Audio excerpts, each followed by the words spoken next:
KSFE staff association CITU-വിന്റെ 31ാമത് സംസ്ഥാന സമ്മേളനത്തിന് തൃശൂരിൽ തുടക്കമായി. റീജിയണൽ തിയേറ്ററിൽ ആരംഭിച്ച സമ്മേളനം CITU ദേശീയ ജനറൽ സെക്രട്ടറി തപൻ സെൻ ഉദ്ഘാടനം ചെയ്തു. KSFE ഉയർത്തുന്ന സാമ്പത്തിക ബദൽ രാജ്യത്തിന് മാതൃകയെന്ന CITU ദേശീയ general secretary Tapan Sen. To remain cautious about this kind of negative interventions from the center, which cannot be absolutely ruled out in present legal regulatory setup.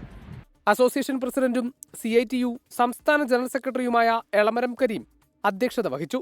CITU സംസ്ഥാന വൈസ് പ്രസിഡന്റ് AK ബാലൻ, നേതാക്കളായ Deepa K Rajan, KN Gopinath, KSFE officers union general secretary Arun boss, KSFE retired employees association general secretary AN Somanathan, KSFE agent association CITU general secretary EK Sunil, KSFE gold appraisers association CITU general secretary R Anandaswami, സ്വാഗത സംഘം chairman UP Joseph, general convener Baiju Antony എന്നിവർ പങ്കെടുത്തു.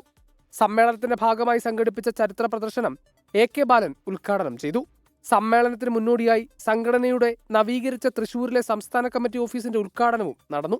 2 ദിവസങ്ങളിലായി പ്രതിനിധി സമ്മേളനം, സെമിനാറുകൾ, സാംസ്കാരിക പരിപാടികൾ എന്നിവയും നടക്കും.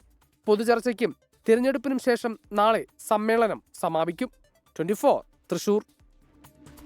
ലോകത്തെവിടെയായാലും ഏത് സമയത്തും 24 വാർത്തകളും ഓഗ്മെന്റഡ് റിയാലിറ്റി പാക്കേജുകളും എക്സ്പ്ലെയിനറുകളും വിശദമായി കാണാൻ ഞങ്ങളുടെ YouTube ചാനൽ നിങ്ങൾക്ക് സബ്സ്ക്രൈബ് ചെയ്യാം.